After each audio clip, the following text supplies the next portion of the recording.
and welcome to Q-VUE, a presentation of Peninsula Pride Alliance, nurturing and strengthening the gay, lesbian, bisexual, transgendered, and questioning community of the North Olympic Peninsula. I'm your host, Chris Hawley, and just call me Cupid because this is February, which is a good month for, you know, love. This is the Valentine's month. And Valentine's means love, and love means a lot of things to a lot of people. For example, to the florists and jewel companies and the good people at Hallmark, it means their children will all have, you know, straight teeth and college educations. But to people who fall in love, it means a lot more than that. It means commitment and relationship and ups and downs and all kinds of emotional roller coaster fun. So let's take a look at this strange thing called love now, here on Q-VUE. Hey, it's that guy that talks to his camera. I got a question for you. What is it that brings people together like nothing else can? What is it that tears us apart from the inside out? What is it that binds people up in knots so tight no knife can cut through them? What is it that captures our hearts and our minds beyond all rationality and reduces us to simpering, whimpering children begging for mercy against a barrage of amorous metaphors? What is it? It's love, that four-letter word that speaks volumes and just won't shut up. Love is more than just our need to be with someone or to procreate. Love is a force far beyond, or maybe more basic than, our basic animal instincts. Everyone feels it, but how do we find it? That's the mystery.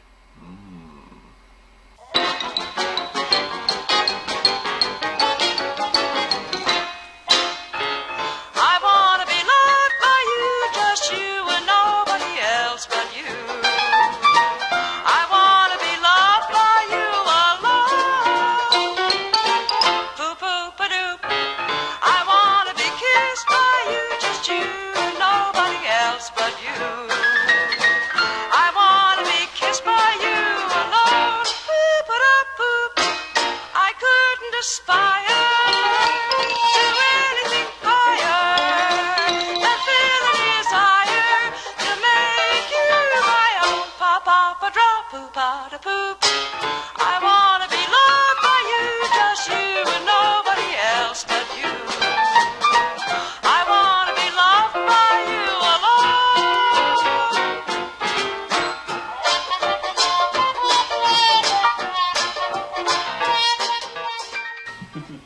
Brad and I met the first time at a meeting of our college gay and lesbian group, the Triangle Coalition. I was the president that year, and Brad was just... I was just going as a just member. It was going. at the end of my freshman year of college. And I was a sophomore, and Brad came to that meeting, and I guess I ignored him completely. Mm-hmm. So I went home with somebody else. So he went home with somebody else. However, I was in a relationship at the time, so And I was by the end of that evening. it was fair. But I didn't see him for months after that. You know, I met him that one time, and then I didn't see him for months. Well, it was at the end of a school year, so we had summer. He was with some kind of weird people at this thing, so it's, you know, I ran probably with the bad crowd. pretty understandable that I would just completely ignore him. Yeah. And then several months down the road, we ran into each other at the gym, and I kind of remembered who he was. So I run into Brad, and I tell him, yeah, I'm having kind of a crazy day. I just got back from the train show and had to write a story about it, which was the most, you know, unexciting story that anyone could write ever. And Brad proceeded to tell me the story about when he was in the 8th grade, how his class had to go on a field trip to the wastewater treatment plant. Mm-hmm. So I'm telling him about my completely inane morning, and then he tells me this completely inane story about the wastewater treatment plant, and then we said our goodbyes. Yeah. See you later. And I didn't think any more of it. Oh, I thought that Mike was pretty cute the first time that I saw him at that meeting, you know. the academic year previous to that, and I had a lot more hair then, actually. he did. That's true. And so when I saw him at the gym, I still thought he was cute. He was very cute. And I got home from the gym that afternoon and was talking to my friends, my two roommates, Jenny and Kelly, about how I really wanted to ask Mike out and didn't know how I was going to because I hadn't seen him in months previous to that. So how was I going to have the chance to run into him to ask him out one-on-one, which is ideally what I would have liked to have done. So I thought, my friend Jenny said, why don't you wait a week, see how it goes, maybe you'll run into him, who knows. I waited about 48 hours and decided that I would email Mike and see if he wanted to go out to coffee. I waited for 3 or 4 days to respond because I thought it was creepy. And so we decided to go out, but I didn't want to make it easy for Brad because I felt like, if somebody really wants to date me right now, they really have to put forth a lot of effort. So I suggested that we go out for sushi for our first date. Sushi comes out and Brad starts, fiddling with his chopsticks, like trying to figure out what he's going to do. And he puts them down for a second and he says, I've been practicing all afternoon. My roommate and a friend of hers had come over and we used unsharpened pencils to mimic chopsticks. Because we didn't have chopsticks, obviously. God, we ate pancakes and cereal for every meal. So he's practicing all afternoon with his... And then, what was I going to do at that point? Was I going to keep being just like a complete jerk? For the rest of the meal, like I had planned, apparently. Yeah. Your black heart went to waste that night. Yeah, then I lightened up, and we ended up staying at the restaurant. I ended up calling in to the dorms and just saying, hey, I'm going to be about a half hour late or whatever. And then I thought about it that whole week, thinking about this cute guy and how he practiced with these pencils. And I told people that story, and they're like, oh, well, that's... It was... I mean, some of them thought it was disgustingly cute, but... Like, yeah, you've got to stick with that guy. That was almost 9 years ago now. Yeah. That we met.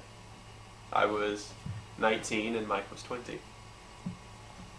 Now Mike's almost 30.